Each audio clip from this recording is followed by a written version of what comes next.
potential to do what Martin McCauley did to Jared Anderson. Maybe it's too early, or maybe he passes with flying colours, and that's why you got to watch it and find out. But one thing I will say about Moses is he's a very good fighter, good little boxer, good puncher. Some believe this fight could play out the way Martin McCauley dismantled Jared Anderson, brutal, decisive, and career-defining. Maybe it's too early to make that call, or maybe Moses Itauma passes the test with flying colors. And the strategy after the hot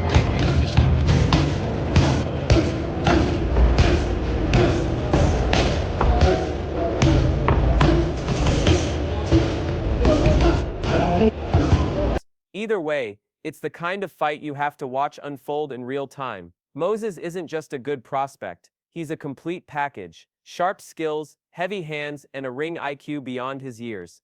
Even Tyson Fury, the self-proclaimed gypsy... Moses Itauma, so he'll get rid of Dillian White like he has the others.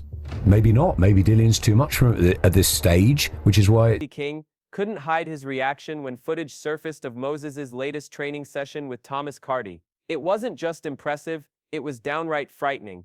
The speed, the accuracy, the sheer violent intensity. Moses didn't look like he was training for just... I think he's the future of the heavyweight division. I think he's an outstanding talent. I think he's got a good team around him, Ben Davison and Lee Wiley. Wiley is the brains that study everything, and they use what we call video analysis now in boxing. They're the ones... Dillian White. He looked like he was gearing up to take over the entire heavyweight division. The atmosphere in the boxing world shifted the moment that footage hit the internet. Adam Smith, normally one of the most composed, diplomatic voices in the sport, sounded genuinely shaken. He tried to stay professional on air, but the hesitation in his voice gave him away.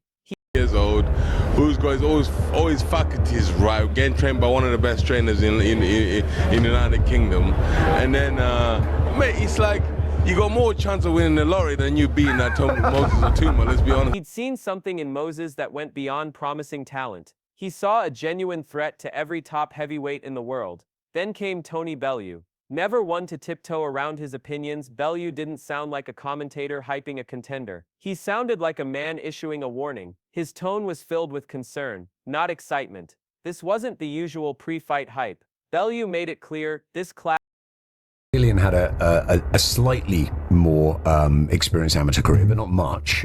He's learned as a professional, really, and funnily enough, he mentored Fabio Wardley. So they're two characters. Yeah, they come from different backgrounds and different stories, and they fight in a different way. But they take on anyone, and they give it a crack. And Clash with White isn't just a boxing match; it could be a one-sided demolition. Moses isn't looking for rounds; he's hunting names. Derek Chisora, a man who has faced nearly every dangerous heavyweight of his era, didn't even pretend to give White a chance. His reaction? Laughter. Not the this will be fun kind, but the you'd have better luck winning the lottery kind. Coming from one of boxing's toughest, most fearless veterans, that says everything. What's unsettling these veterans and pundits isn't just Moses's physical attributes, it's how he uses them. Adam Smith summed it up perfectly. Moses is more than fast. He's calculated, surgical. If you overcommit, he counters with ruthless precision. If you hesitate, he closes the distance and... I mean, I like the fight. The reason being is because Moses Itauma, we've been saying now, is that guy. He needs that test. He needs that step up. And I think Dillian White is that guy. Dillian White's probably found it hard now to get that big fight. He's probably said, I'll fight Moses Itauma if you give me X amount of money. And that's probably why... Suffocates you. He's a walking chess trap in boxing gloves. No safe move. No safe zone. Under the guidance of his camp, Moses has transformed from a promising prospect into a predator. And Dillian White, he's the prey. Andrew McCart didn't bother dressing it up either. He painted the fight as less about White climbing the rankings and more about cashing out. This isn't a comeback, it's a gamble. A last high-paying roll of the dice before the curtain falls. White T's name still carries weight, but Moses is the storm rolling in to wash it away. When fighters start demanding huge purses just to step in the ring, it's rarely about confidence. It's about survival. White... Just looking at fights to kind of get me into that later round, because I feel like with Usyk, I feel like I've got a better skill set than him, but I feel like towards the later rounds, he'll just outdo me because I've never been in that. T, once the fearless street fighter of the heavyweight division, now sounds like a man trying harder to convince himself than the public. If the footage and the experts are right, August might not be the next step in White T's journey, it could be the final chapter. White's words reek of overthinking, talking about game plans, timing, and angles, but none of it lands with conviction. Meanwhile, Moses Itauma is out there ripping through pads like they've insulted him. The contrast is staggering. Even more unsettling, Moses himself says he's not satisfied. Not because he isn't knocking people out, because he's doing it too quickly. He's not getting the rounds in. Think about that. While most fighters dream of early finishes, Moses is bored of them. He wants endurance. He wants rounds. He wants war. That mindset alone tells you this isn't your average. He's got speed, he's got power, he's tough, he's game. He ticks all the boxes so far. So let's see. Again, he's young. You know, he's not really been tested because what he's doing to these opponents. So let's see, it's early days, but big future for him. If he continues on the road he's doing. Average rising star. He's chasing greatness, not just highlight reels. Then there's the Usyk comparison. Claiming you've got a better skill set than the pound-for-pound king usually screams arrogance or delusion. But coming from Moses, it doesn't sound ridiculous. It sounds disturbingly plausible. Usyk thrives in deep waters, and Moses is training not just to survive there but to dominate. He's not content to just rack up knockouts, he's preparing for championship-level chess matches. Peter Fury, a man who's guided fighters to the very top, watched Moses train and looked visibly stunned. Ticks all the boxes, he said, a phrase he doesn't hand out lightly. In boxing circles, that's code for this kid is terrifyingly complete. The only asterisk Peter could add was that Moses hasn't been truly tested yet. But that's not for lack of trust. But I'm talking about with somebody who doesn't fiddle around, somebody who actually would like to get him in the latter rounds and is capable of knocking people over. You know, he's a puncher, you've seen him do it. It's because nobody has lasted long enough to provide the test. That's not a gap in his resume, that's dominance. The whispers in gyms, commentary booths, and backroom conversations all point to the same conclusion. This isn't just hype. This is the opening act of a heavyweight takeover. Moses has it all: power, speed, toughness, ring IQ, composure. He's not here to participate. He's here to replace. All he needs is a signature scalp to force the world to take notice. And Dillian White, he's that name. If the night goes how most expect, White won't just lose, he might be violently erased from the heavyweight conversation. Even Tyson Fury, never short on bravado, seems to be keeping a quiet, watchful eye. Watch this space, Fury said. That's not dismissal, that's recognition from the mountaintop. He sees the next climber. Frank Warren. Moses Itauma is fascinating. I spoke to Francis Warren ringside on Saturday night. You had a microphone as well. Were you allowed?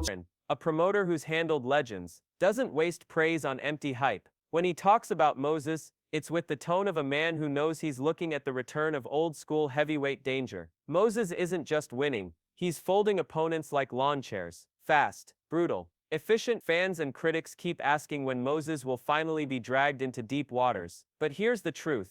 No one has managed to get him there. Why? Because he keeps landing clean, fight-ending shots before any... One punch and that, so I'm not just focusing on one punch. I'm focusing more on strategy and getting to the strategy position to learn what we're learning. It's softball, so you can't just walk up to him and learn left hook and then the same like you do on other people. So you have to set it up and timing and stuff. Anyone has the chance to test his stamina. You don't need to prove you can swim when you're sinking every ship before it leaves the harbor. Warren's calm demeanor can't hide the reality. Moses isn't merely on his way up. It'll be fascinating to see how Moses goes against Dillian. I don't think they put him in against Dillian White if they think there's real jeopardy for them. I think they might get a few rounds and get asked a few more questions than possibly they've been asked by Marius Wack and Dempsey McKean.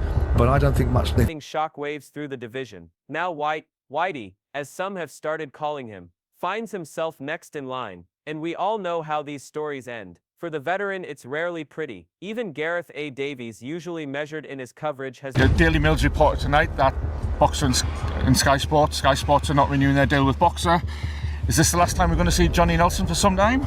Been almost giddy discussing Moses. But listen closely. Beneath the excitement is the same undertone you hear from the rest of boxing's inner circle. Awe, and a touch of fear. Beneath the playful delivery, you can feel it. Moses Itauma is obsessed, and that obsession mirrors the mood of the entire boxing world. Everyone wants to know what's next. Promoters are circling, managers are whispering, fans are demanding. Moses isn't just part of the conversation, he is the conversation. It's not only the knockouts, it's the mystique. The sense that something rare is unfolding, a storm that can't be ignored. Fighters like Dillian White don't take these bouts for fun. They take them because they've been positioned as stepping stones. A fading name against an unstoppable prodigy. It's the perfect stage for a coming-out party. Listen to White speak and the cracks begin to show. The swagger is gone. In its place are long explanations about angles, movement, and strategy. It doesn't sound like a man ready to dominate. And he claimed that the best-case scenario for the world would be Tyson's victory via KO. Adding to that, Rogan mentioned that the best-case scenario would be Jake Paul, quickly realizing he is facing Mike Tyson, especially in the first round or two. Needless to say, this emotion was shared by the MMA veterans as well. Best-case scenario for the world is that he knocks Jake Paul out. Yeah, best-case scenario. This is a veteran edging toward the end. Simon Jordan, never one to sugarcoat, said it bluntly. This isn't a risk, it's exposure. White isn't here for legacy. He's here for a payday. The writing is on the wall. And when even Joe Rogan chimes in, you know the hype is cutting through. Rogan, who straddles both MMA and boxing, doesn't waste words on fringe prospects. His take on Moses was simple. A guaranteed breakout moment. No breakdown of technique. No strategic deep dive. Just raw, instinctive reaction. That's the kind of impact Moses is having, crossing over into the broader fight culture. Then came Johnny Nelson. Ever the diplomat, he tried to give White his due, but even Nelson couldn't hide the truth. He said it plainly, White might now be the gatekeeper. Let that sink in, a man who once fought for world titles reduced to a litmus test for the new blood. That I'll fight anyone label. It's no longer a badge of honor, it's a warning. Because the man he's stepping in with doesn't care about legacy or status. Moses is a cold-blooded finisher. He's not coming to edge out a points win. He's coming to make a statement. Nelson knows it. Everyone does. When the old guard steps in with the new breed, there's only one question left. How long can they last? Moses isn't here to ask for respect. He's here to take it. If Dillian White is now the gate, Moses Itauma isn't knocking politely. He's coming to blow it clean off the hinges. This isn't just another heavyweight fight. It's a generational collision, one fighter clinging to the past, the other tearing his way into the future.